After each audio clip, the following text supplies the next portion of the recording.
குறிப்பிடும்போது நீங்க இந்திரா காந்திய பத்தி தகாத வார்த்தைகள் சொல்லிருக்கீங்க. எமோ மத்தாய் எழுதின ஒரு சாப்டரை கோட் பண்ணிருக்கீங்க. எம்ஓ மத்தாய் இது மக்கள் தெரிஞ்சுக்கணுங்கிறதுக்காக நான் சொல்றேன். 1959ல அவரை வெளியேற்றிருக்காங்க. அவர் நேருஜிக்கு பிஏவா இருந்தாரு.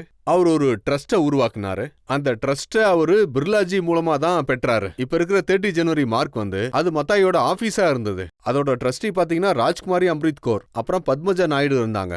பல எழுத்தாளர்களும் அவங்கள பத்தி பல விஷயங்கள் எழுதியிருக்காங்க. அதுக்கப்புறம் ஊழல் குற்றச்சாட்டுகளை பத்தி பாராளுமன்றத்துல பேசும்போது 1960 1961ல நேரு ஒரு கமிட்டி உருவாக்குறாரு. அதுல விஷ்ணு பிரகாஷ் கேபினட் செக்ரட்டரியா இருக்காரு.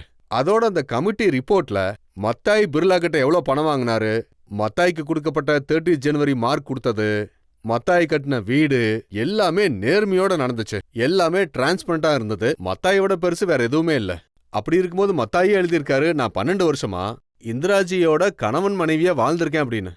இதுல என்னோட தவறு என்ன இருக்கு? நான் மத்தாய் எழுதுனதான் கோட் பண்ணேன், மக்களுக்கு சொல்லிட்டேன், அதை அவங்க படிப்பாங்க. அந்த ஷீங்கிற சாப்டரை நான் படிச்சேன். ஆனா முராஜி பிரதமரா இருக்கும்போது அவர் அத வெளியிட பர்மிஷன் கொடுக்கல. இந்திராஜி இந்த நாட்டுக்கு பெரிய பங்களிப்பை கொடுத்திருக்காங்க. இந்த நாட்டுக்காக உயிரை விட்டிருக்காங்க. யாரோ ஒருத்தர் அவங்கள பத்தி அப்படி எழுதுனதுக்காக நான் என்ன கேக்குறேன், மத்தாய்க்கு நீங்க ஒரு நேர்மையான சர்டிபிகேட் கொடுக்கும்போது மத்தாய் உங்களுடைய ஒரு பகுதியா இருந்தாரு. அவர் பண்ணதெல்லாம் 12 வருஷம் அவர் நேருஜிக்கு பிஎஸ்ஆ இருந்திருக்காரு.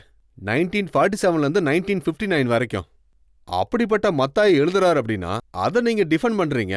மத்தாய் மட்டும் இல்ல, தீரேந்திர பிரம்மச்சாரி கதை இருக்கு, தினேஷ் சிங் இருக்காரு. இந்த எல்லா கதையும் பொய்யாக வாய்ப்பு இல்லல்ல. லலித் நாராயண் மிஸ்ரா கொலைய பத்தி இருக்கு. இப்போ சுப்ரீம் கோர்ட்ல கேஸ் நடந்துகிட்டு தான் இருக்கு. இந்த புத்தகத்தை உருவாக்குனவங்க எல்லாரும், நான் இப்போ ஒரு லைப்ரரி உருவாக்குறேன்ல, அதுல மத்தாயோட புக்ஸ் மட்டும் இருக்காது. தினேஷ் சிங் இருக்கும், வீரேந்திர பிரம்மச்சாரி இருக்கும், அதுல லலித் நாராயண் மிஸ்ராவோட புக் இருக்கும். இப்படி பல புத்தகங்கள்ல ஒரு விஷயம் சேருதுன்னா நீங்க புத்தகம் எழுதுறவங்கள போய் பிடிங்க, அவங்க மேல எஃப்ஐஆர் போடுங்க.